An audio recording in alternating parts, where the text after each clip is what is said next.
avoid becoming a welfare state in which we are at the brink of that, looking at the ever increasing unemployment rate in South Africa. We are likely to become the 350, honestly, the 350 rands that are given to the youth is honestly unnecessary. The white companies which are in Nigeria, that's why they are just enjoying our hate among each other, because they know that we are eating there. Say it again. No, they are enjoying our hate for each other. And all of this bullying, all of this... Do you hear now? Social media... The more we hate ourselves, the white guys are happy. They are eating. I'm telling you now, but I was just highlighting on that also the corrupt factor is there, and it knows no skin color. No, it doesn't. Yeah, corruption doesn't have a skin color. It's a personality thing. And I think that's the thing where sometimes I like saying, especially with the national divide that we currently see, and also on the TikTok streak and stuff, where the moment it's Nigeria, then all of a sudden it's corruption, it's crime, it's this crime, and stuff. And I like saying to people, I said, see, crime, corruption has nothing to do with nationality. Of course. It's an individual thing. They choose to do crime. Yeah. And if they choose to do crime, obviously, because that very particular person is for a particular nation, you as the individual must be able to separate. It's a mixed economy. But I think there are improvements that needs to be made, more on the infrastructure side of things that can really boost the economy. Well, now the current GDP is sitting at 386 billion US dollars, and I think it can go as high as 550 billion, even more. But in terms of the capacity that Nigeria has, the potential that Nigeria has, not only remember we are the China of Africa. That's how I say it. Yeah, diamonds. Yeah, within the policy sector around the mining space, how is it for the average Black community? It's still a struggle. It's still a struggle, and I think one of the things that which personally I'm advocating for it's mass participation. Okay. That is why I serve. You need to explain that for my people. Yeah. Explain. I think from the role that I play representing entrepreneurs in the country, where I'm volunteering as the national head.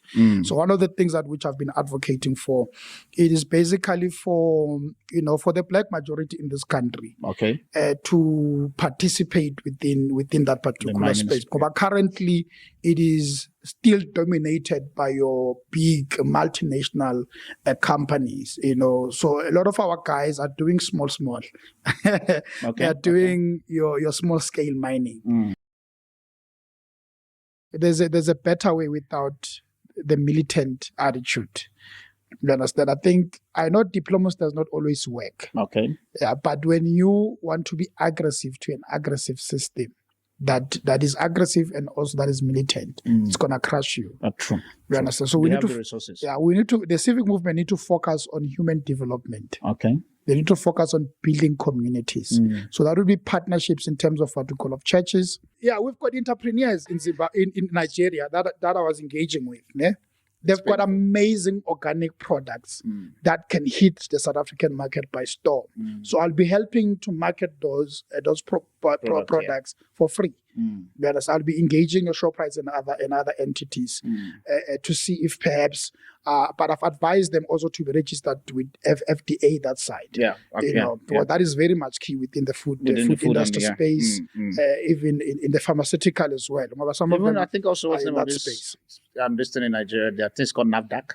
Yeah, NAFDAC also. Yeah, that's very important. I think there's this guy called Very Dark Man who is busy attacking every product that is not NAFDAC registered. Yeah. Hello, my AfriOne family. I'm so excited today to be on your screen wherever you're watching me from. I want to say thank you, and also to the followers and the subscribers. I want to say thank you to you all and to my beautiful guests who have graced me in this 1 year sitting on this very particular platform. I want to say thank you under the umbrella of AfriOne Show. So today, quickly, I'm here to just talk to you about two new product that we have released. One of them is known as the AfriOne Property.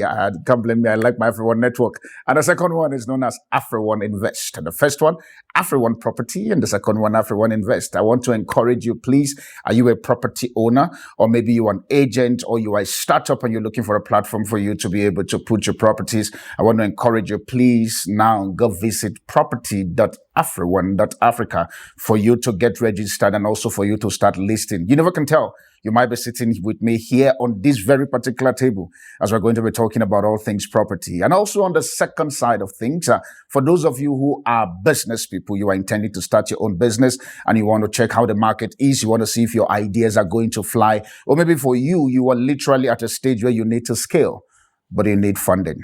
With AfriOne Invest, it's a crowdfunding platform where people come and put their ideas and put their stuff with a possibility of either giving an equity out or probably a stake, or maybe you're looking for a partner or just a seed investor, or maybe for you just want to crowdfund people who just like your idea, just want to give you seed for you to be able to run your business. I want to encourage you also, please visit invest.afrione.africa. Invest.afrione.africa.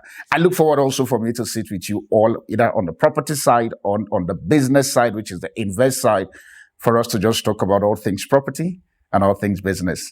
Thank you so much. Please explore this very particular website and tell us what is your experience. And definitely we're trying as much as possible for us to get all kinds of different stakeholders within the property space and also within the investment space. So if you're watching me currently and you know that you're a professional in any of this very particular field that I've mentioned right now, why don't you hit us on an email? The email is currently available on the screen, and let's get talking. You never can tell.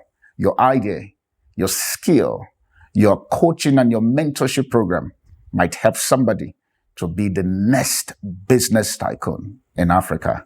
I'll see you on the flip side in you making money with us. Bye for now. Thank you. All right, family, we're back again on this very particular, I would say for this year, 2024. I think this is going to be the last episode for 2024, and I'm so glad for me to have a South African closing this year for me. Yes, sir. And the guest that is sitting with us is going to give me a bit of who he is, and his name is called, I think I'm going to stay with Thabang. Yeah. Thank you for doing that. You don't worry what happens here now. So Yeah. I'm going to stay with Thabang. You will explain Imram yourself. Yes, sir. But So I think I met him on at an event we were at Santon. In Santon, yes. And I enjoy his conversations and his inputs that we were having on that. I think it was a small business, something. Yeah, a small business session there. Yeah, no, it was a small business session. Then after then also, I think how he got to the seat here today was the fact that he saw some comments on the TikTok, and TikTokers. Your South Africans will answer you, not me. I've got it in project. I'm done officially with you people. Yes, sir. And so he saw some comments and some of the hates that some of you like throwing. And so he commented, and I'm like, let's talk, because I like his posture. That is one. Then number two also was the fact that he just came back from Nigeria. Yep. And I'm like, okay, I think if a South African who just came back from Nigeria is going to talk to you, chances are maybe you will hear and understand that we are one. Correct. That's the only way I can say it, because literally, I think this is the second time I'm meeting you face to face. Yeah, it's the second time. So the first time wasn't this close. There was a lot of chairs that was separating us. The second time now he's in my studio. Yes, so sir. that's the thing. So ladies and gentlemen, join me, welcome Imram Thabang Makama. Makama, yes. Yeah, I'm always wanted to say Makama. I'm like, no. I say The other one is with the U. This one Mine is with an A. Yes. So welcome to AfriOne Show. And Yes, sir. how has it been for you? No, it's been amazing. I feel like asking you, this is the last one for 2024 for me. Yes, how has sir. this year thus far? How's it been? It has been a mixture of hurdles and good stories. Okay. I think this has been a year where I got to travel a lot. Okay. Got to do business, got to sign contracts. Outside of South Africa, you're traveling? Traveling outside of South Africa, of Okay. course. And got to secure a contract as well. Got to sponsor missions, So you're Christian? Yeah, I'm Christian. Very much Okay. Christian. Now, I need to ask. I know you said it, but I just need to ask because it's AfriOne Show, so it's not a Christian show. Yes, so because sir. of that, sometimes when I ask people who sit, I'm like, but Darlington, you know that I'm a pastor. Yeah. I'm like, I'm also the pastor too, but I need to Yeah. ask you to be sure. Of course. So that's why I'm asking you. Now, in your traveling and stuff, why do you go into a space that will involve you traveling? Yeah. All right. Maybe if I can give you a background. Please I do. think that Please do. will help. Please do. Okay, my name is Imram Thabang Makama, born and bred in Mpumalanga, in a small town, mining town, industrial town called Middelburg. Oh, Middelburg. Yeah, Middelburg. Yeah, Yes. I have a lady friend of mine there. I think her name is called Sunshine. Sunshine. You know Sunshine? I know Sunshine. Yeah, Sunshine. Nomvula Sunshine. Nomvula Sunshine. Yeah. The father is one of the first mayor of our town. Okay. Yeah. So you see this life, leader. Sunshine, if you're watching me, see this life is very small. You know, I can tell who you know. Yeah. No, his father was a great political leader, I must say. Okay. Yeah, okay. so I was born there. Started my ministerial journey there because I'm born again Christian. I've been in ministry for 14 years. Okay. And I'm also an entrepreneur for the past 8 years. I also happen to serve as the national head for Africa Young Entrepreneurs South Africa, which is, by the way, was founded by one of my Nigerian brothers, Dr. Sumi Francis, who now is based actually in Nigeria. So, because I know he was in South Africa before. He was, yes, Yeah. he was here in South Africa. So we've been working together for. I think he might not remember me. Maybe as he's watching this, chances are if you're watching it, I don't want to say where we know. When you and I meet one-on-one, then you remember. Yeah, in fact, he's coming now in December. It's coming in December. Okay, Yeah. now that's good. He's coming, I'm going.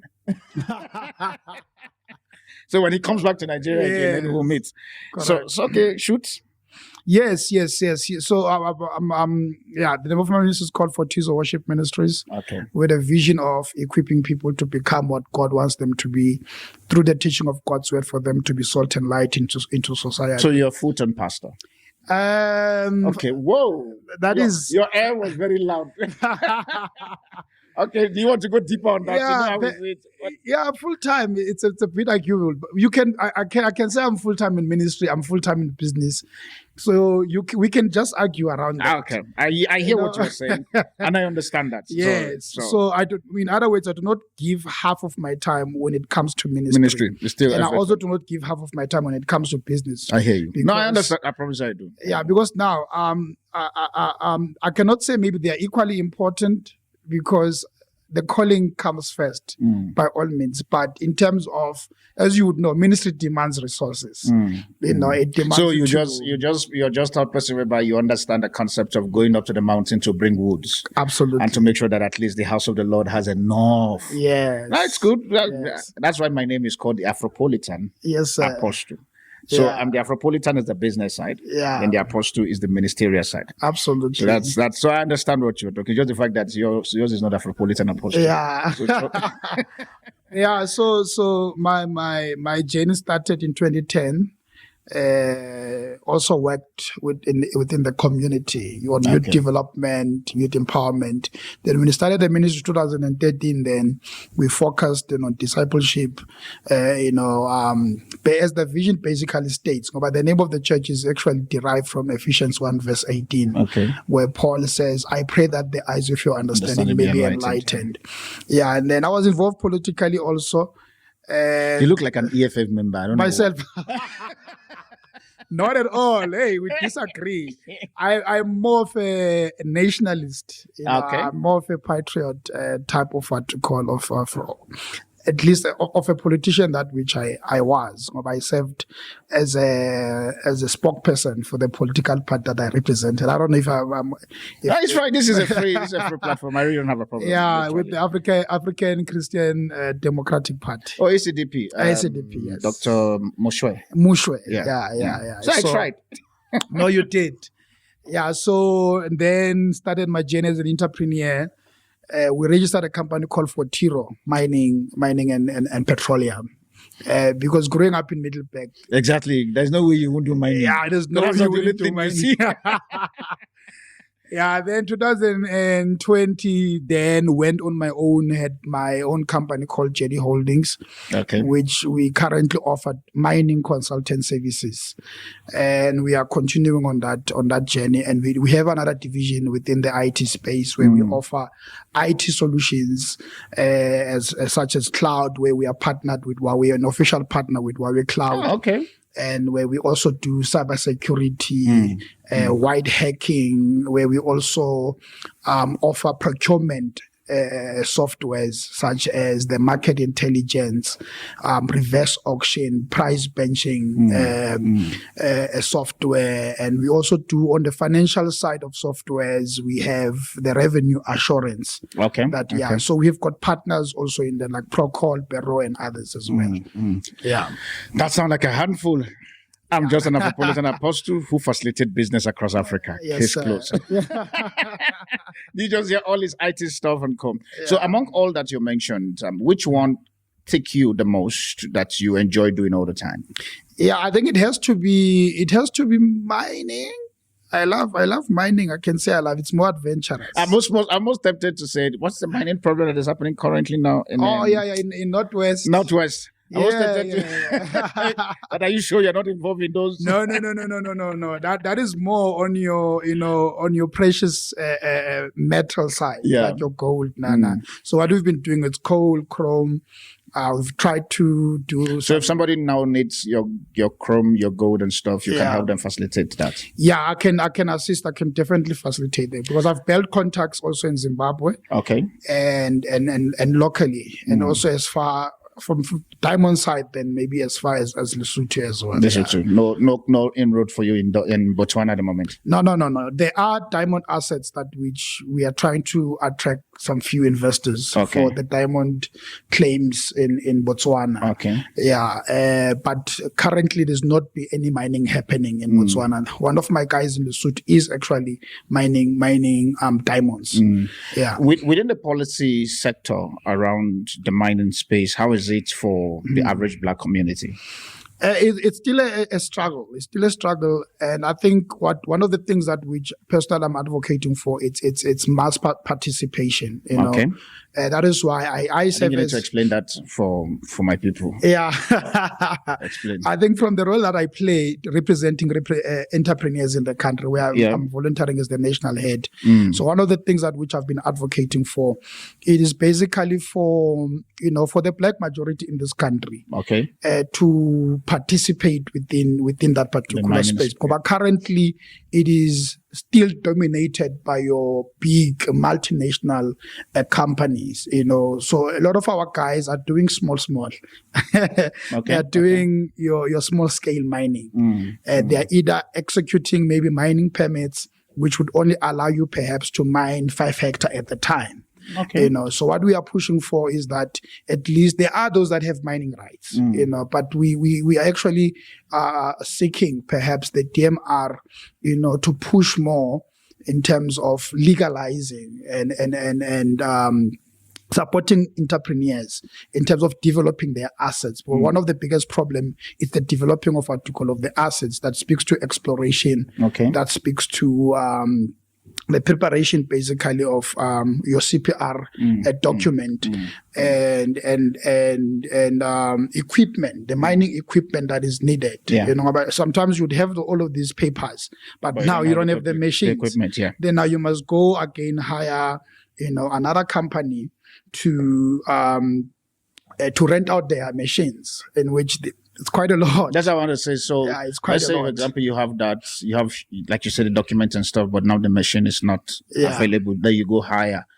And if at the end of the day, is there a profit that comes for you, who is a small scale, obviously, compared to the big guys, or it's just okay? Let's just keep rolling until we hit the big break. So in terms of your operations, generally, in any normal operations, for example, I'll make an example with coal. Okay. The cost of mining per ton in coal, it varies between 350 to 400 rand per ton. Okay. So when we speak about cost of mining, then we are speaking about that is inclusive of operational cost. It's inclusive of the machineries that which you would need. Your either 70-ton excavator, 50-ton excavator, your dump trucks, and all of those things. Okay. So you would normally resell. If it's raw, you would normally sell it at 650. So somehow you do actually make 120% of the profit. Of the profit, yeah. But the sad thing is that much of that money also sometimes goes into transportation. It goes into the plant itself, the yellow equipment and stuff. So that's why I believe that we could have maybe seen more multimillionaires emerging within the mining space if perhaps there was support when it comes to the equipment part. But with mining, it does not start with the equipment. Like I said, start with the licensing. The current challenge is that which many have. It's the licensing part. What to call exploration, because at times you can actually identify in some community that maybe, okay, if that chrome belt perhaps is in this place, probably also across this land, there should be chrome, or there should be magnetite. Or is there no policy around? I think with South Africa, you guys have this thing called a BEE stuff. Yeah. Then is there no policy around within the mining space that seeks to empower the Black more for them to be into that space? And that also include funding? There is a fund now that government has been speaking about, but we have not seen a single cent that has been distributed yet. Okay. Yeah, but in terms of policy-wise, the government has been doing quite well. But the problem that just like in any other African country, implementation is our problem. We can talk. Yeah, we can talk, and I believe in me. Entrepreneurs do submit their proposals. Well, obviously, they would need all the breakdowns, the costing, and stuff like that. But there is also so that in the last budget, they did make such announcements. They saw the challenges that entrepreneurs face in terms of exploration. That's why then they decided then to have some sort of a wallet that would allow anyone that has land that he seeks to develop, because that CPR, it's bankable. It's bankable. Then it details in terms of how much of the reserves of that particular commodity on the ground is, whether it be iron ore, it be manganese. Like manganese now, the prices are a bit low. Even along with chrome at the moment, but manganese would be one of the key commodities going forward.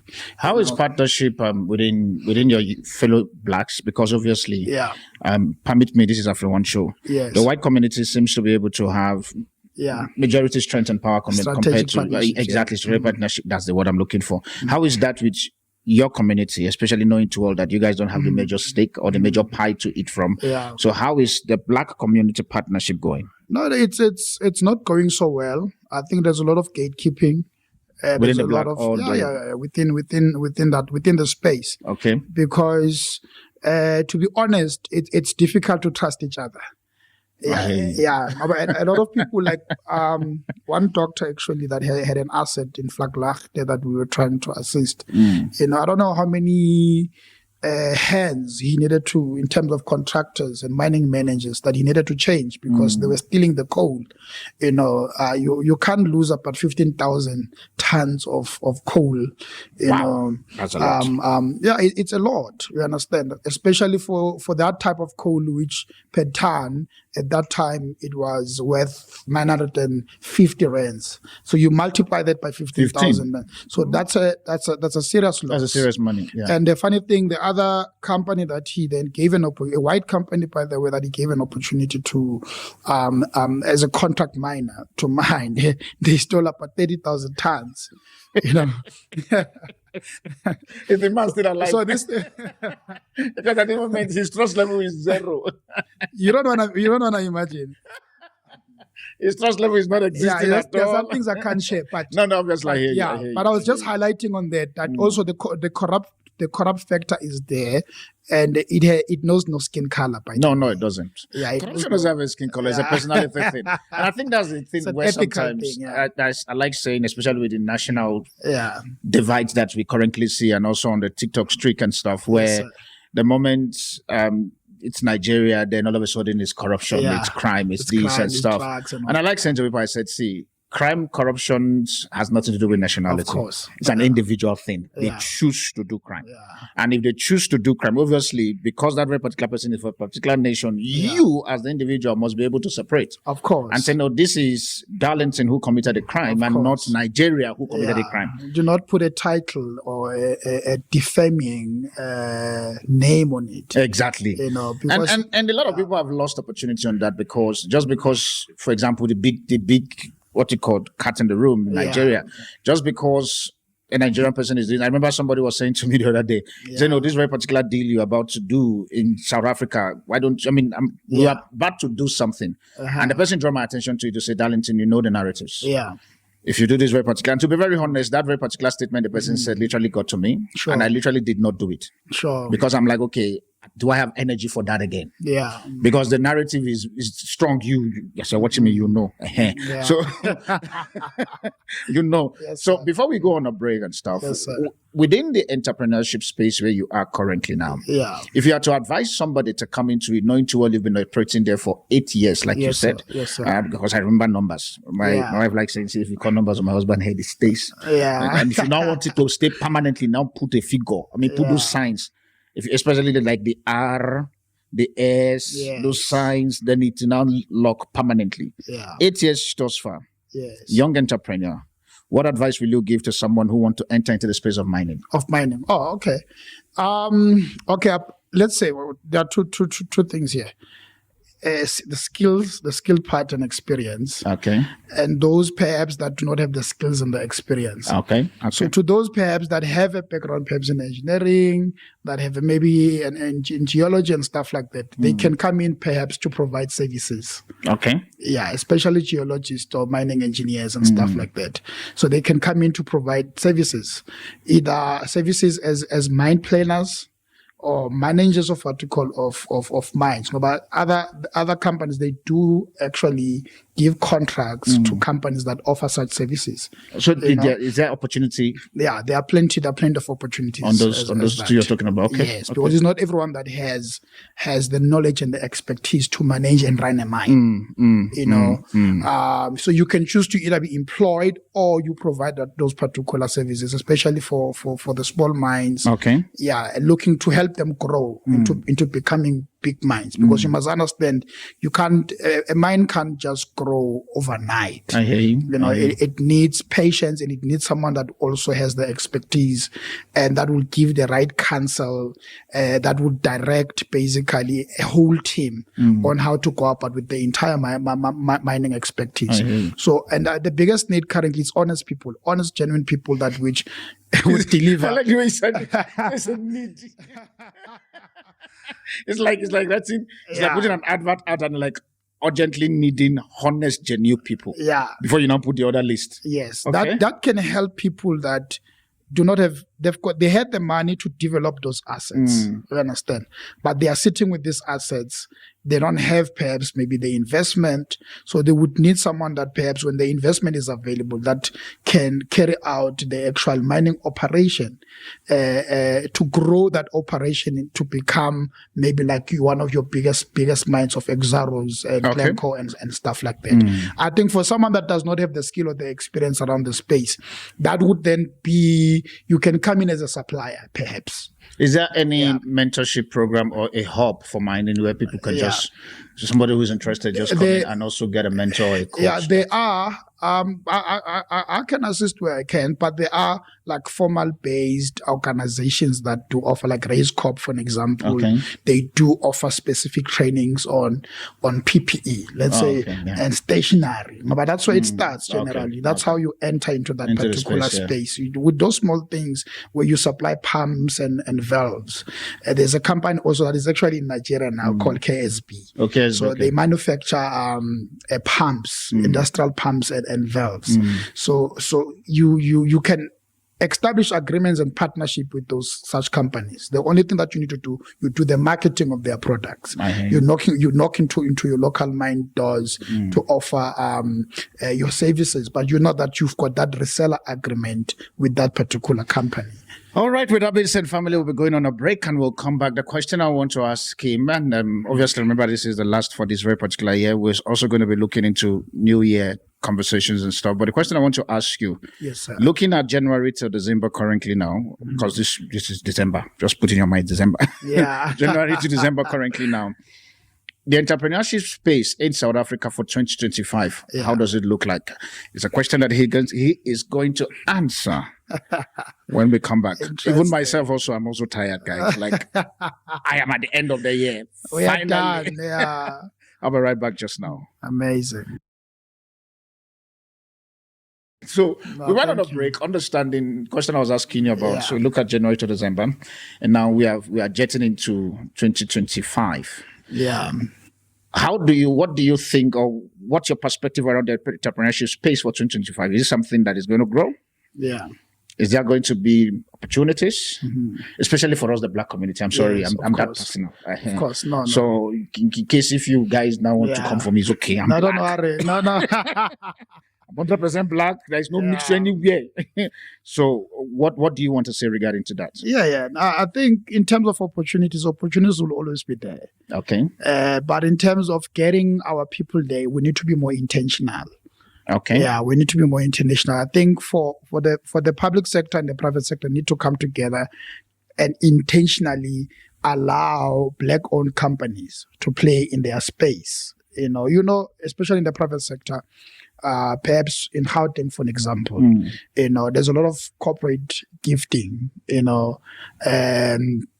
outsourcing that also takes place. There are a number of things at which they outsource, but mainly in those spaces that I've seen, it's white-owned companies that normally play in that particular space. Okay. And then in the public sector, obviously, you'd find mainly Black-owned businesses, and unfortunately, what I've seen that the government has not been intentional in terms of integrating and giving fair opportunities to each and every entrepreneur that which is out there. Okay. Yeah, because a lot of entrepreneurs also have gone through a lot of training.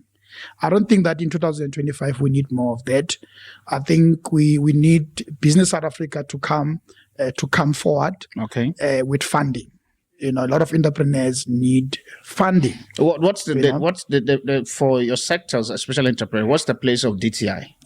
The place of DTI, it's there to help us in terms of, let's say if I want to do business in Nigeria, I want to set up a plant. In fact, we are in such discussions with some of the entrepreneurs from the northern part of Nigeria to set up a milling plant, for an example. Which one? A milling plant. Oh, milling plants. Okay. To produce flour, maize, or yam. So he's a full-blown Nigerian, so maybe that's the reason why he decided to he just came from Nigeria. This one, he won't come and bite me. He can come.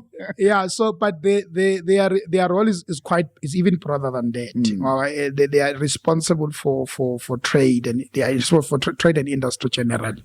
So that they are meant to represent South African business interest generally. Then for your what's the name of this one? I see them brand SA. Brand SA, it's more in terms of PR generally. It's just PR, and they don't find to make the country look good. For like the issues around maybe xenophobia, trying to correct such perceptions in the, not only in the continent but globally. Are they not part of? Why am I getting them confused between Brand SA? Oh no, I think I'm getting confused. Brand SA. There's Tourism South Africa, then there's Brand SA. Yeah, I think I'm missing Tourism South Africa and Brand SA. But the one I wanted to talk, it's your Gauteng Propeller. And these other guys, I've seen their logo, but their name is not coming to me. They are in the space of funding, like your media organizations and all of those things. Yeah, Gauteng Propeller also has a mandate to fund, to give out loans to businesses. Okay. Yeah, so there's a recent partnership that they signed with NYDA. Okay. To also give out grants. Okay. Yeah, they would give up a loan and they would give out grants to businesses generally. But like I said, there are a lot of red tapes. Sure. Yeah, that's the biggest challenge. Okay, I know that you're not the president of the country. In dealing with the red tapes, what needs to happen? It's a bit of a challenge, I would be honest, because they've got the responsibility to take care of public funds. Okay. It's not like me taking my money out of my own pocket. Yeah. You understand? I think some of the red tapes are necessary. I honestly feel so. Ne? I'm tempted to ask you which one. I know there's a lot. Okay, which one is unnecessary? I will have to go through different funding platforms. Okay. Just to show you, the processes. You understand what I'm saying? But they are somehow necessary, but some of them not necessary because they are limiting. For an example, they would want you to have been in existence as a business for some applications for more than 3 years. Wow. And they would want you to have maybe bank reports or statements that run for that particular 3 years.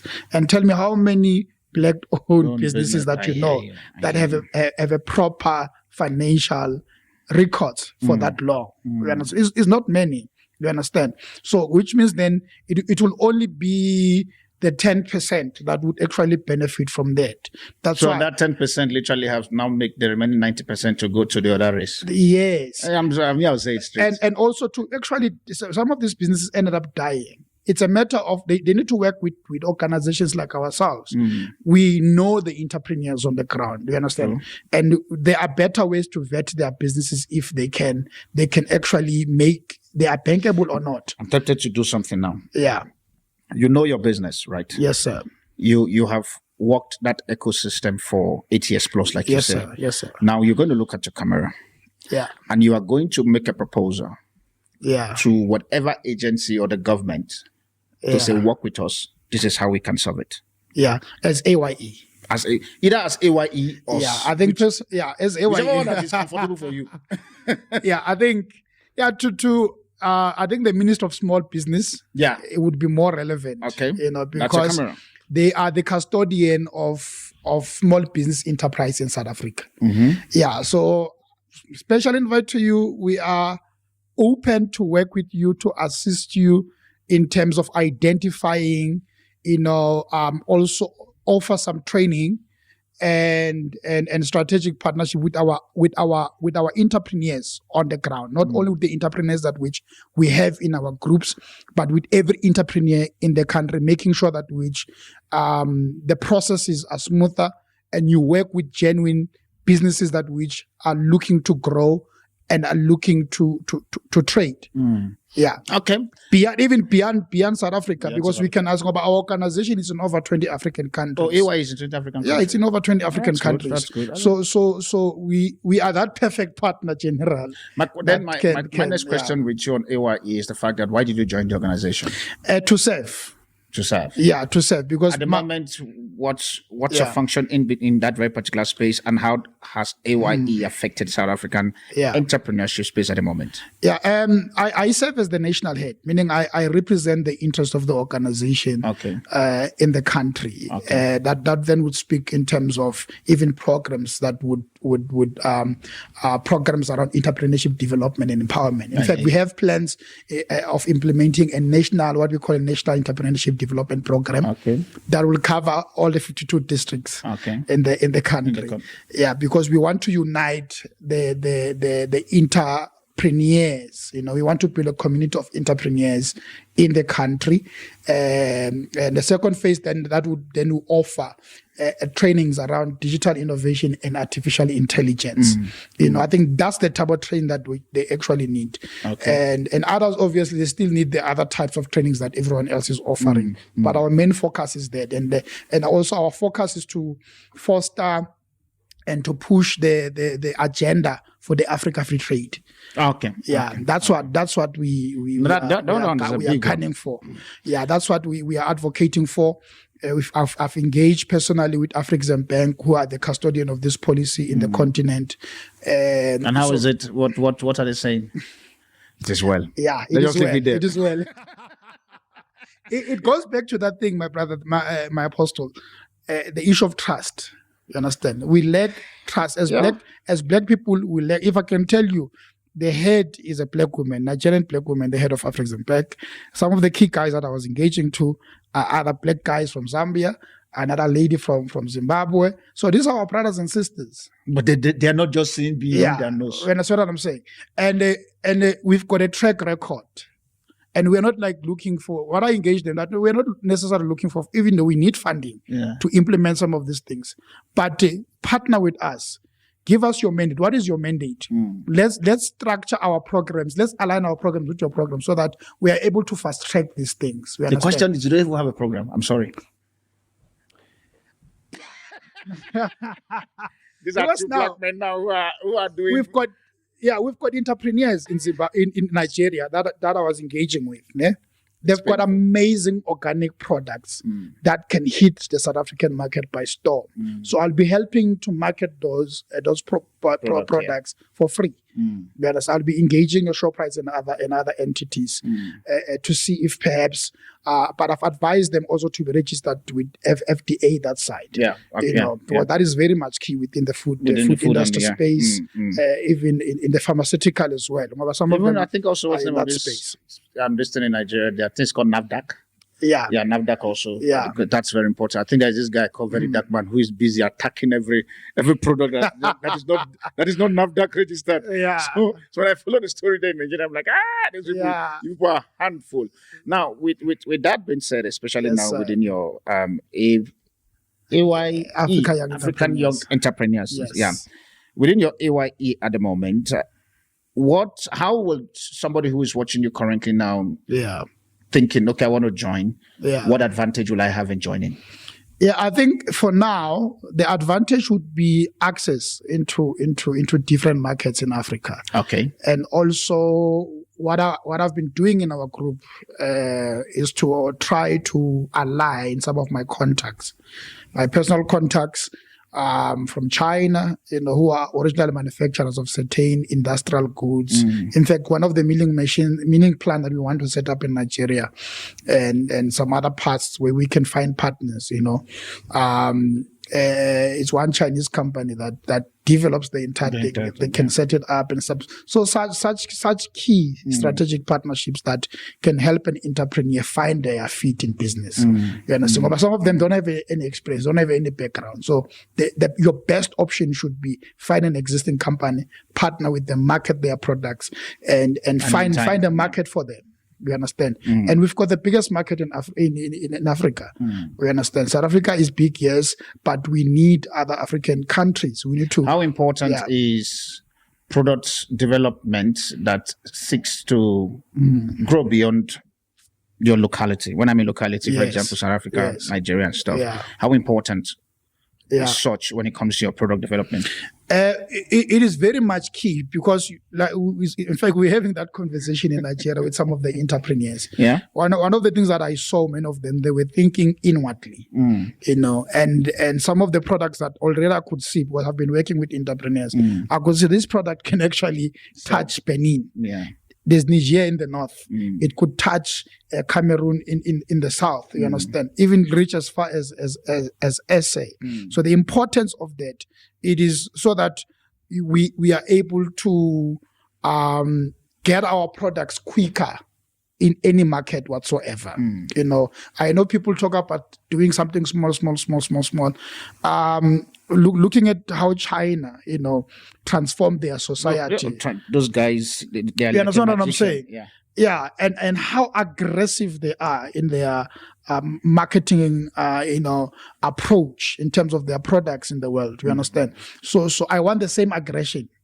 I want the same aggression for African entrepreneurs. Part of the criteria of people who need to join AYE, they must be an entrepreneur. They must be an entrepreneur, definitely. And it's not people who are coming to look for a job. No. I'm just asking that I'm sure now. No. We are empowering future employers. Okay. We are empowering future employers. So the employees can wait outside. The employees can wait outside. Okay. Yeah, we are empowering entrepreneurs to change the entire image of Africa. I hear you. From the infrastructural development point of view to the financial sector. We want to make sure that we dominate in all of this space. I mean, we are the youngest population in the world. Yeah.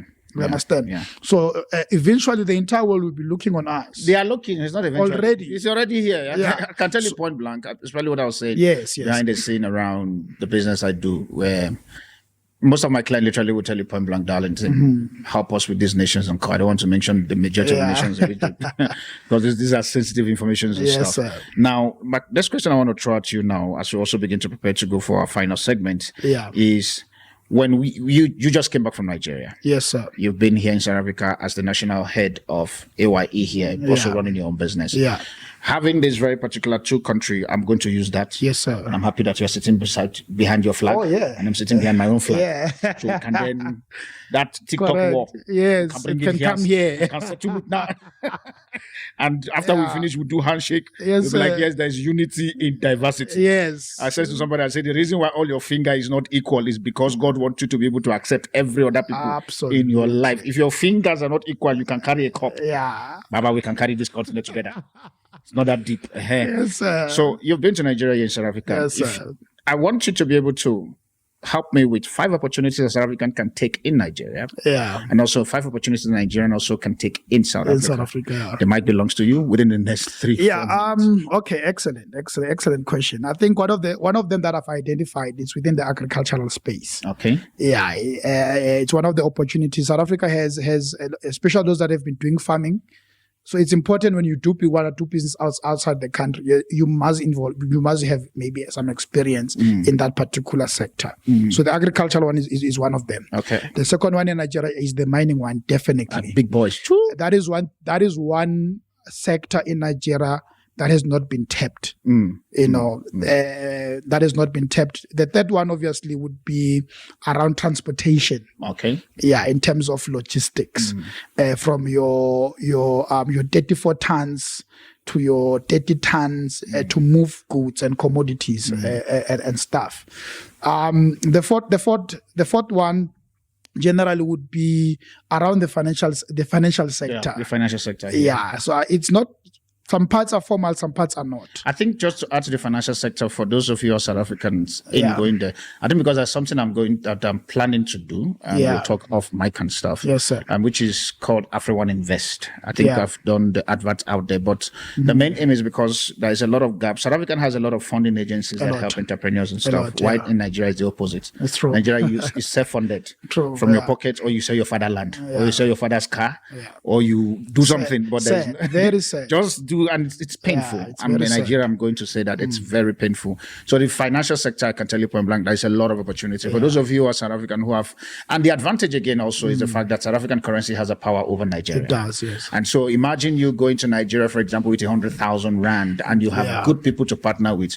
You'll be shocked the return on investment you get on the financial side. That's the last one that I wanted to come to, the one for property. Property. Okay. Definitely. You cannot, a lot of developments happening in Lagos that I saw. There are other opportunities in other cities, obviously, including Abuja, Kano. You know what I'm laughing is the fact that now I agree you are in Nigeria. If I thought you took pictures, you just post pictures like, let me go and do Photoshop. The funny thing, I was in Akure. I was in Ondo State. Ondo State. In Akure. The way he's busy saying this, if not SMD, which one are you? Which one? SMD, which one are you? Pick a letter. Yeah. SMD, pick a letter. S. You're single? I'm single, yes. I'll give you a wife from Nigeria. There's no need again. I owe you a woman. Yeah. If you have a girlfriend, I hope you have not proposed. No. You have not proposed. No. As long as there is no booking, because I call proposal booking. Of course. As long as you have not booked. No, I'm not. Even booking can be cancelled. That's the funny thing. You'll get me in trouble, but no, this is what I say to people sometimes. I say engagement is a booking. It can be cancelled any time. Yeah, true. But as far as I know, I'm quite single. Yes. So as far as it's not. No. When last did you check? No, we're engaging. You engage people. I've been eyeing. I must be honest. No, of course. The Bible says he that finds. Of course. So you must find. You must look. I've been on that chain of finding. Now I'm tempted to ask you now, do you have a specific nationality you're looking for? Nah, not really. But obviously, not American, obviously. I'm sorry to American people. My shoe is AfriOne. I'm no, not no. thinking those guys. Anyone in Africa. Anyone is Africa. I've been in a lot of countries. I've seen, even in Nigeria, a lot of beautiful women that I saw. You know, you have tormented this guy. This is your product sitting here. Come and carry your drink. Yeah, so there are a number of them that are beautiful, you know, and yeah. Can you imagine? You're even blushing. You're shaking your ear. I've not seen a man blush like this guy. Yeah, I think it would be groundbreaking because a lot of South Africans would, you know, we normally marry South Africans. No, we marry South Africans easily. Yes. I think it's, you guys now need to be able to just go there and marry. We need to be more adventurous. Exactly. Tell your guys. We need to be more adventurous. In going to? Of course, in marrying and on the business side of things, everywhere. You're a politician. You know, so yeah, I think 5 things also. In SA, yeah. In SA for Nigerians. For Nigerians. I think many of them have been doing property. Okay. Yeah, I think there's still room for that. Okay. Yeah, there's a huge room for that, for them to continue in that. Another space, it's mining. They need to come on board on the mining space. But mining, okay. I tell you now. All right, it's fine. You are South African, so it's fine. Let me know. Yeah, there are some that I've been engaging there, but I will not discuss it. Yes. But mining, they need to come through as well to partner with us. Because many of them, they do have the money, and many South Africans, some South Africans do not have the money to execute their mining. There could be partnership. Yeah, there could be partnership. There could be partnership. And number 3. I think number 3, the opportunity it's on the tech side for them. Okay. Yeah, it's on. I saw that a lot of their entrepreneurs and some of the guys are tech savvy. No, Nigeria has a lot of lot of developers and stuff like that. I think that space is still growing in SA. Yeah, and I think that would bring us into the 4th part, the training part. Okay. Yeah, the educational part, where some of them can come in to offer services around tech training. You know, they can set up skills transfer. Let me just say that. Yes, I'm not saying South Africans do not have that. A lot of them do have. No, they do. I know. But it's a growing space in SA. Okay. I think the 5th one. Yeah, another sector that would be perhaps the ocean economy. You know, but some of them, they do have experience around oil and gas extraction and stuff like that. So that is a space that which South Africa is gonna, especially from next year, you're gonna see a lot of what you call of movement around that space. That's interesting. You know, where there are a lot of, in the Karoo already, the reserves for gas there, it's so much. Wow. There's an asset that which we were trying to help one of my business associate. They've got an oil and gas asset in Venda and stuff. So currently we are relying upon either Russians or Canadians. We need to shift this thing and put it on Africans, man. So it's a call to Nigerians that which are within the oil and gas space, you know, to partner with South Africans that, but some of them do have assets. They do have assets like the ones that I'm sharing with you. But where which South Africa have you seen extracting oil and gas besides the big company? There are companies that are working outside the country that have those expertise, experience and equipment. All right, with that being said, I think we'll be coming on the final segment on the show, and that's how time flies that we're already on the final segment. And the question I'm going to pose to him, I know that yes, you traveled, you experienced, which it's a good one. When we look at a continent Africa at the moment, what goes through your mind? What is your pain point, and what do you think that needs to happen for us to begin to fast track this thing called unity? Yeah. We'll be right back after this very particular one. Don't go anywhere. I'll see you just now. When it comes to the whole concept of the Nigerian side, which is the whole copying business and stuff. Yeah. It's really annoying, to be very honest. It's annoying because the opportunity for me to know that, yes, if you are producing this very particular phone, all I need to do is the fact that I come meet you and I say, okay, fine.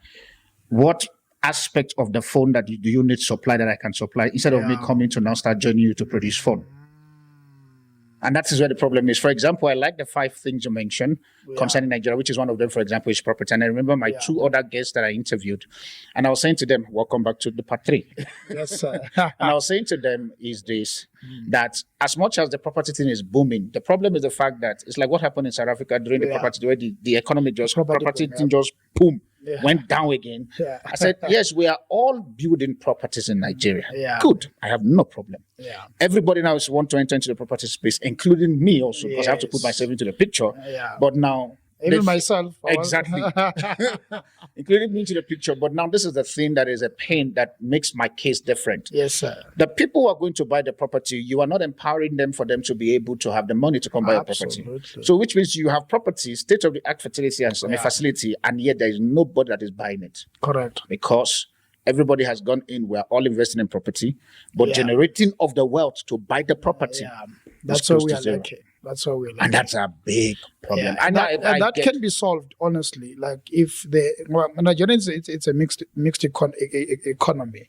But I think there are improvements that needs to be made more on the infrastructure side of things that can really boost the economy. Well, now the current GDP is sitting at 386 billion US dollars, you know, and I think it can go as high as 550 billion, even more. But in terms of the capacity that Nigeria has, the potential that Nigeria has, not only based, remember we are the China of Africa. That's how I see it. Yeah, and that is not only based in terms of the population, but in terms of what to call the entrepreneurial spirit that is existing in the country. You understand? It's just a matter of improving that, and that we also spoke with one of the governors. We spoke about improving their rail system. Well, for the mining to pick up, the rail system needs to be working. It really needs to be working, and also the need to provide newer,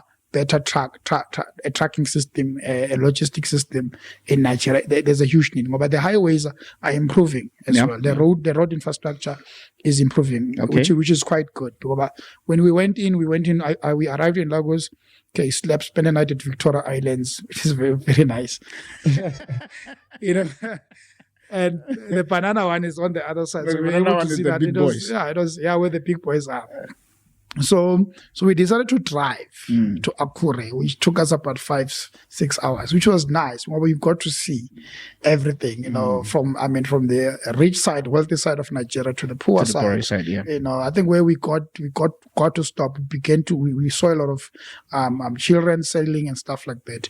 And one of the key things that stood up for me, that if this and this can be improved, this entire population here can be transformed and they can participate in other sectors other than the service-based sector. I know here in South Africa also the most dominant sector is the service-based sector. It contributes over 60% to our GDP. The same in Nigeria.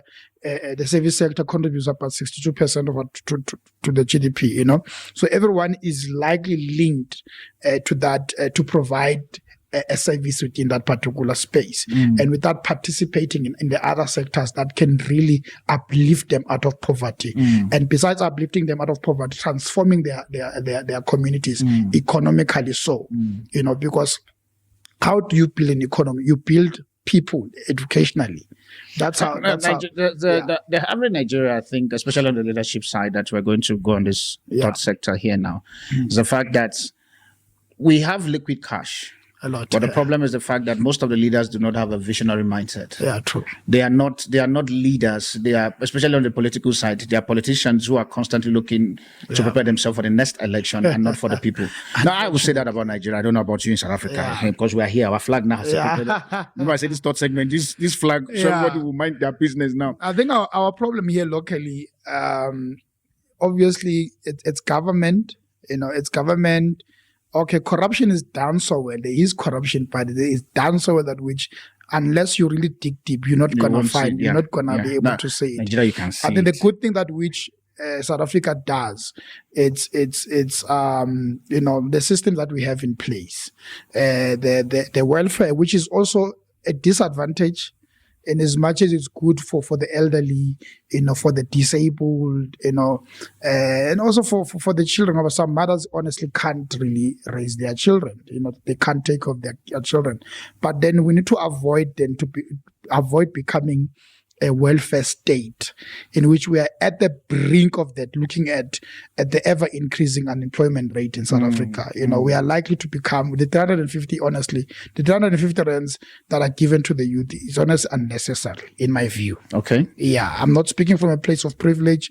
I hear you. I know what it means not to have money, but I feel that we need to foster the culture of entrepreneurship in South Africa, in order for us to really continue to grow the economy of this country and for us to participate. But as I said earlier, the government has a responsibility to be intentional in terms of availing opportunities, not only to those that are politically linked as it is happening in South Africa, So with Nigeria, as you said, one thing that which I saw also is that gap.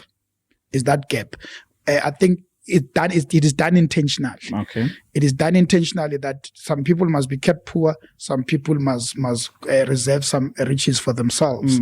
And civil organizations like AYE stand a greater and a better chance to change that narrative, by being intentional when it comes to the empowerment of entrepreneurs. A lot of entrepreneurs there that we're pitching, I got to engage with a lot of them. They are many of their businesses are bankable. So hence we personally, I'm going to engage with my president.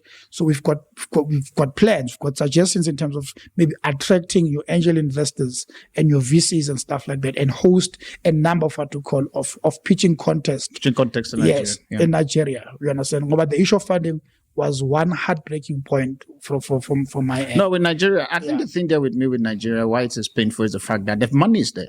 Yeah. Just the fact that they're sitting in a politician's house. Not even not in the bank. Yeah. House. Yeah. Real cash. And it frustrates. I remember I was speaking to a particular guest, I think on the previous episode, if you're watching this now. And we were talking about the whole issue of this something about entrepreneurs and stuff. And one of the things he says that concerning the whole Nigerian ecosystem is the fact, because he does his business more often that side than here on this in property space, is the whole issue of trust. Yes. That's why when you talk about trust on the previous segment and stuff, I could understand that. He said it's a big problem where entrepreneurs will come and say, okay, fine, I want to produce this cup. Yeah. Now, the next minute you discover that how many you want to produce, say 10, and the next minute they're only producing 2. The remaining 8 of it, they have decided to go now show big boy. Yeah. And so because of that, even the so-called guys who have private money to be willing to support, because we currently now we've not been able to create a VC stuff you're talking about, angel investor and all of those. So I think part of the things also that I'm planning to go do there. Like I was saying, I'll talk to you via AfriOne Invest that is currently now. For those of you thinking, I'm like, okay, there is this thing called AfriOne Invest. Please, the website is invest.afrione.africa. Invest. It's more like a crowdfunding platform, but what we then do is the fact that we link you up to, especially within the Nigerian markets, we link you up to guys with money. But chances are you might be able to now begin to plan your business and plan your pitching on that very particular website as to what stake are you willing to give, the equities you must be able to let go. And if you are lucky, chances are it may just be a seed investment and stuff at the end of the day. So there's a platform for that we already built. Amazing. That we are. It's one of the platform that I was advised not to do here. And funny enough, I said that you'll be so funny that it was South Africa who called me. I said, Darlington, no, not in this country. Yeah. Say you have received enough bullets. Yeah. You've dodged enough bullets. Look as if we thought that you have 9 life. Clearly you have 16 life. You are not dying still. On the contrary, I would say that we also need it here. I would tell you because much of this funding, in all honesty, like I said, it's not reaching the true entrepreneurs. I understand the hate that you've been receiving on at least you see it. I've seen it. That's why I was responding to some of them to say, please don't be small-minded. And other not only and other Nigerians that obviously on social media that I've seen that are engaging. Some South Africans are engaging positively. Some are engaging negatively.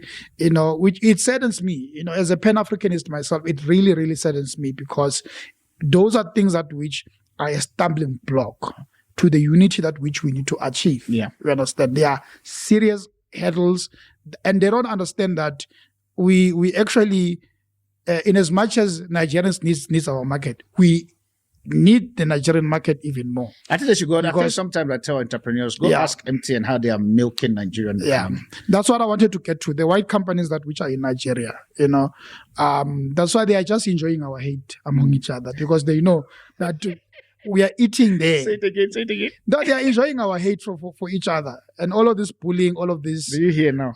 Social media. The more we hate ourselves, the white guys are happy. They are eating. I'm telling you now, I had a conversation with one sister of mine, even in Niger. Yeah. There are white companies that are there, and this is not to racialize this whole thing. But I work with a lot of good, great white. No, I have clients who are white and stuff. I remember one was even saying to me, Darlington, don't be afraid to talk about, because I see sometimes you want to dive. So don't worry, we know what you're trying to say. Yes. Empower your people not to hate one another. They said to me. Yes, because they are already in Niger, they are already in Mali, in those countries where you are busy hating on. You understand? There are people that which are making millions of dollars. I'm not talking about rents, millions of dollars through mining, through agriculture, and other investment interests. Do you understand?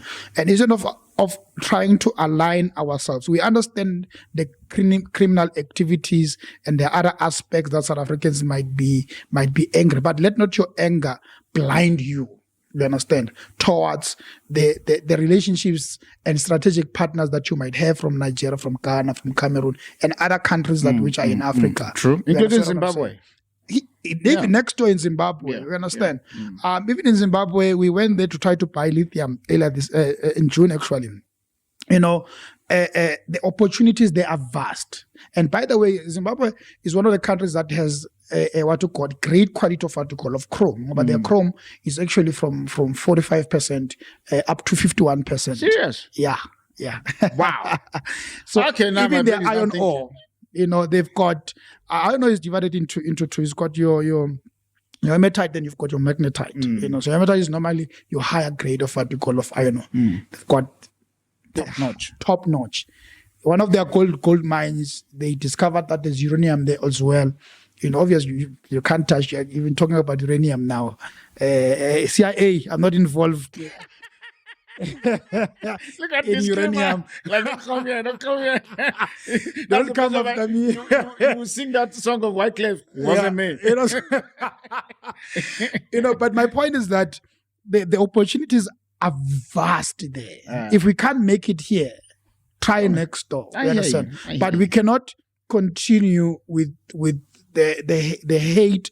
We cannot continue with the discrimination and all of these sorts of things that which is happening with on social media, which I said earlier is not reflective in terms of of the business world of South Africa. Because South Africa, as a mixed economy, we've got a lot of groupings from different countries that are doing business in South Africa, and they do not perhaps experience the hate that which some are experiencing, on social media, but in which it must come to an end.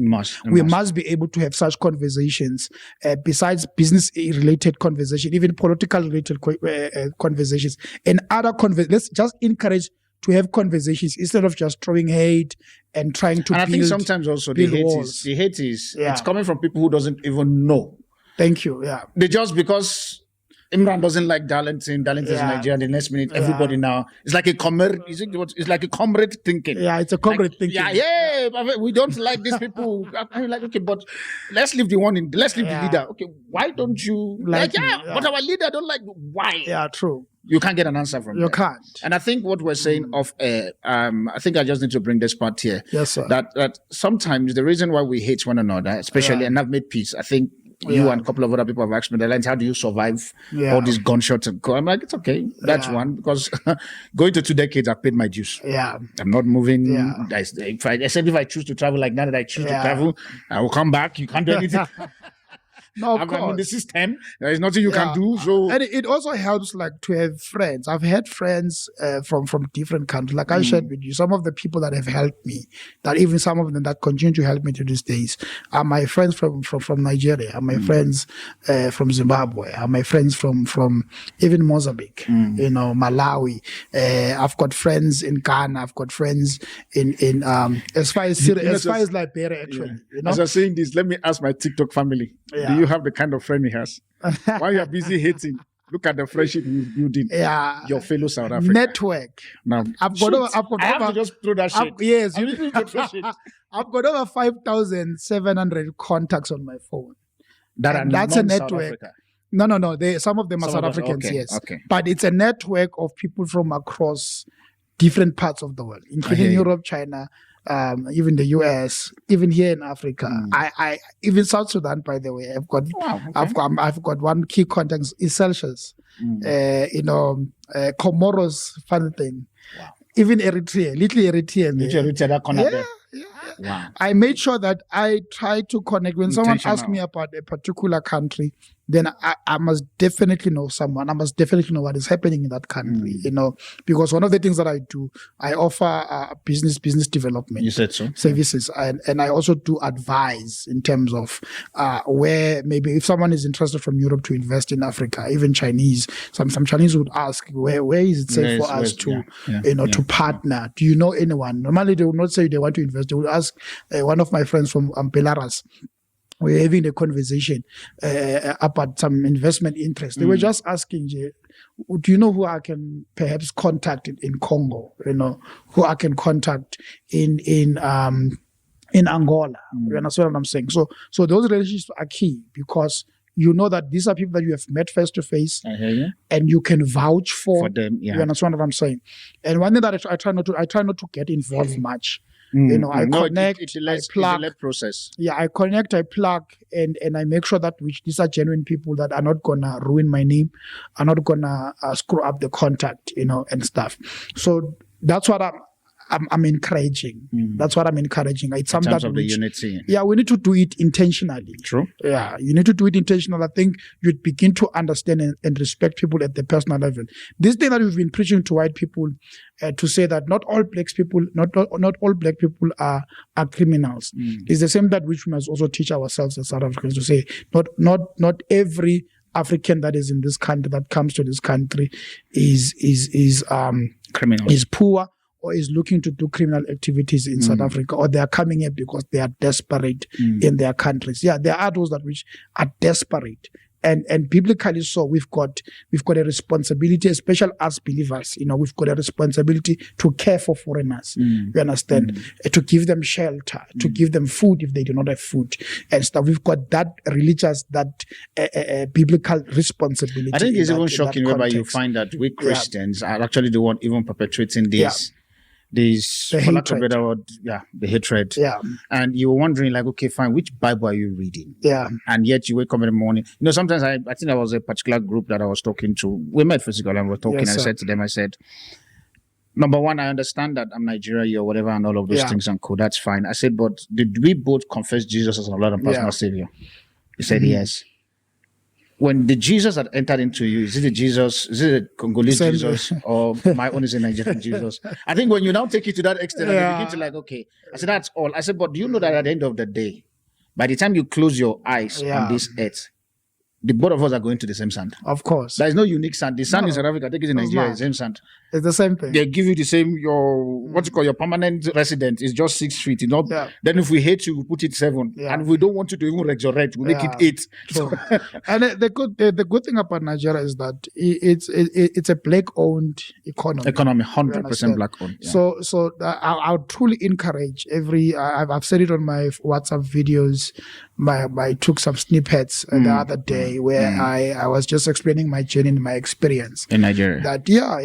That really I would encourage. If you've got a bit of money that you can spend, go and invest, go and partner with people there, Go and see what's going on. You understand? I think let me even throw this out as we begin to come to a close. Obviously, the question I'm going to throw to you, why I say this is when we look at the leadership landscape in Africa, especially our politicians, is it encouraging? Should we then begin to do a boycott and everybody face their own self, or we should just give them one last chance? Why he is thinking on that one? One of the things I want to say, please. Thabang sitting here because I know Imran. I'm still struggling on that, so Thabang is easy. Thabang is much easier. Thabang sitting here. I choose to believe that when they reach out to you, you'll be able to also help to facilitate traveling to whatever country in Africa. And also, with that being said, also for me, in case if you were watching and you say, okay, fine, Nigeria, Ghana, Cameroon, there's access, there's opportunity, there's network. And by God's grace, I put God's grace on that part intentionally. I've been able to build solid network. And that's why, for example, with AfriOne Invest and also AfriOne Invest, AfriOne Hospitality, and AfriOne Property. It was intentional. And the reason why I've now mentioned the tourism part that I didn't want to say on air and stuff. Now, opportunities are there. My dear beloved South Africans, let me even say this, my dear beloved in-laws, I married your daughter. I am open to assist. I'm open to facilitate. Amen. If you are afraid, now that is your fears. I did not contribute to your fear. But if you can risk it, and like he rightly says, there are opportunities in all of these countries. He mentioned 5 in Nigeria, and trust me, that 5 he mentioned were 100%. The one that you did not add, which I want to also go and do, is a recycling business. Nigeria needs a huge recycling investment. True. So if you know that you have an idea and you've tried in South Africa and it's not working, please reach out. Our contact details is currently on the screen. Take advantage. And if you feel that you don't trust me, trust me, you are right. Trust Thabang. I'm here. And reach out to him. And at least he's just South African. You guys can do, sometimes me and my mother-in-law, I like saying to her, say they can do tonton. What is that? Because I listen to her when my wife and my mother-in-law is talking. So they actually talk. The next minute I just say ton. I'm like, okay, look, I can feel it. So I like using that word. I use ton. So at least you guys will ton into your local language. So please. This is the end of the show for this 2024 forward. Now, let 2025 be a good year for you. Take the leap of faith. Please. Now, this is us now. We beg you. Take the leap of faith for you to now explore all the hate, the bitterness, the anger, and everything that you have done in 2024. The question I need to ask you, where has it taken you to? Has it added 1 cent into your bank account? Nope. Has it upgraded your confidence? Nope. If the answer is no, Baba, you can't keep doing the same thing and expect a different result. Absolutely. With that being said, my question that I threw to you concerning the leadership in Africa, what do you think about it? I think at the moment, there is little that we can do, but there's some that which we need to start doing. I'm interested in that too. We need to start mobilizing a civic movement.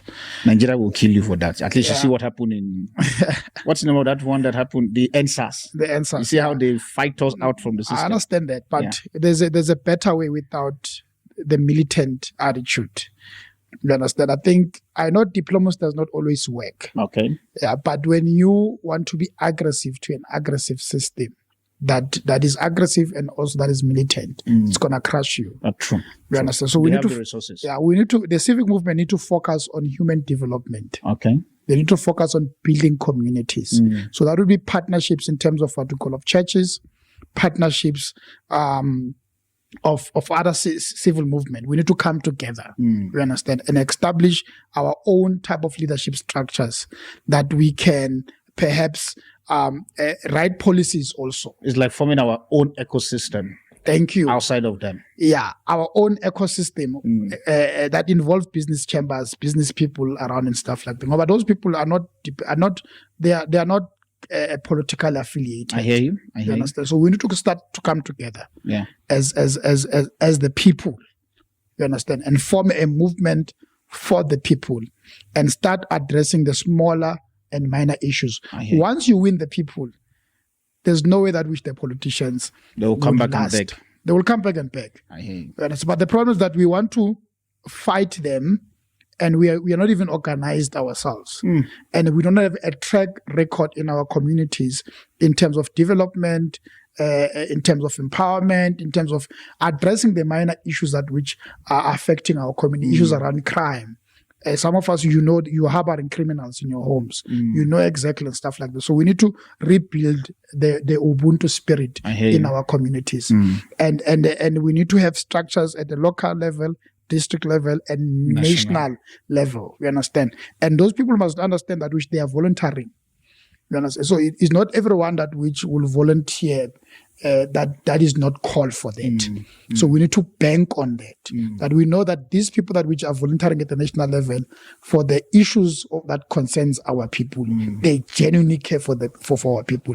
When our people go into politics in South Africa, for what as they are career politicians, we call them career politicians. So it's high time that which career politicians come to an end and expose the fraud that which they are. You understand? And leave leadership back into the hands of the people that have demonstrated to be genuine leaders for the communities, like business people, pastors, traditional leaders, and others that which have a proven record in terms of being responsible leaders, caring for their families. And we need to fight to restore the family unit in Africa. I think that's the best chance. That's the best chance to it. Unlike the approaches of protesting, those are Western democratic type of of things. But we need a new way of approaching this thing by looking inward with a vision of addressing the things that have been affecting us outwardly, which obviously many of those problems are caused by who? Politicians. So without us, they can never be there. But how do we get them out of there? By going back to ourselves, uniting, building structures and systems that which benefit our people. And people see that which you've been helping them, they can trust you with leadership tomorrow. Thank you. With that being said, family, I've just listened to a politician who turned pastor. I'm looking at him, I'm like, this is an EFF guy. He doesn't want to agree. I'll take that. Well, thank you so much, Thabang, for coming. So I really much. appreciate you. you. So much. I know that it was a huge sacrifice he made. Literally, we just talked yesterday and all of a sudden he's here today. I appreciate you and keep doing what you're doing. Obviously, you, by the time you visit Nigeria, hopefully I'm still in Nigeria. Yeah. If not, Hopefully, so we still chat. I'm here. So... Two of us are doing the whole. So depending on where I am, you're like, okay, are you in Nigeria? Like, yes. Are you in SA? Okay, I'm in SA too. So that's the thing. But definitely, I want to look forward for a subsequent conversation around this. To be very honest, I think I end the show for this year on a good note. I like the conversation we have, and I think God had a reason why I had to quickly say, okay, fine, come, because it was needed. But thank you so much. Thank you. Keep the faith going. Obviously, challenges are there. We'll keep navigating it. Of course. To make sure that at the end of the day, we get to the top. And as we begin to bring our talk to a close, please, my Nigerian lady, I need you to come catch this guy. That's the only way I can say it. And in case if you want to know how to catch the guy, you know how to find me. I have guys who can tell me where he's sleeping. He will wake up and find himself in Victoria Island. Oh, yes. I don't care what is happening to him in SA. That's his problem. No, I'm getting land. I'm actually now. getting land in Nigeria. I'm definitely getting land in Nigeria. That's what I'm saying. I don't care what is happening to him in South Africa. It's his problem. Notice that the flag is that side. I'm here. Now I'm talking as a Nigerian. They're aggressive enough. Yes. Let's come carry this guy. When you get to Nigeria, you will forget what is happening. Amen. I know you, my ladies, you know how to do the game right. Amen. You will forget. We'll give you Nigerian name. Amen. Chances will give you a Debowale. Yeah, or Olua something. I like the Olua. You like the Olua part because there's a God there. Yeah, there's a God there. That's where you know that he is a pastor. Yes, sir. With that being said, we've come to the end of this. Please enjoy your festive seasons and don't drink and drive. I try as much as possible for you to stay out of trouble. Let's love one another. Amen. I remain your host, the Afropolitan Apostle, Darlington Steve. Bye for now, and I'll see you in 2025. Thank you. Hello, my AfriOne family. I'm so excited today to be on your screen wherever you're watching it from. I want to say thank you. And also to the followers and the subscribers, I want to say thank you to you all and to my beautiful guests who have graced me in this 1 year sitting on this very particular platform. I want to say thank you under the umbrella of AfriOne Show. So today, quickly, I'm here to just talk to you about 2 new products that we have released. One of them is known as the AfriOne Property. Can't blame me. I like my AfriOne network. And the second one is known as AfriOne Invest. And the first one, AfriOne Property, and the second one, AfriOne Invest. I want to encourage you, please. Are you a property owner, or maybe you're an agent, or you are a startup and you're looking for a platform for you to be able to put your properties? I want to encourage you, please, now go visit property.afrione.africa for you to get registered and also for you to start listing. You never can tell. you might be sitting with me here on this very particular table as we're going to be talking about all things property. And also on the second side of things, for those of you who are business people, you are intending to start your own business and you want to check how the market is, you want to see if your ideas are going to fly, or maybe for you, you are literally at a stage where you need to scale, but you need funding. With AfriOne Invest, it's a crowdfunding platform where people come and put their ideas and put their stuff with a possibility of either giving an equity out or probably a stake, or maybe you're looking for a partner or just a seed investor, or maybe for you just want to crowdfund people who just like your idea, just want to give you seed for you to be able to run your business. I want to encourage you also, please visit invest.afrione.africa. Invest.afrione.africa. I look forward also for me to sit with you all, either on the property side, on the business side, which is the invest side, for us to just talk about all things property and all things business. Thank you so much. Please explore this very particular website and tell us what is your experience. And definitely we're trying as much as possible for us to get all kinds of different stakeholders within the property space and also within the investment space. So if you're watching me currently and you know that you're a professional in any of this very particular field that I've mentioned right now, why don't you hit us on an email? The email is currently available on the screen, and let's get talking. You never can tell. Your idea, your skill, your coaching and your mentorship program might help somebody to be the next business tycoon in Africa. I'll see you on the flip side in you making money with us. Bye for now. Thank you.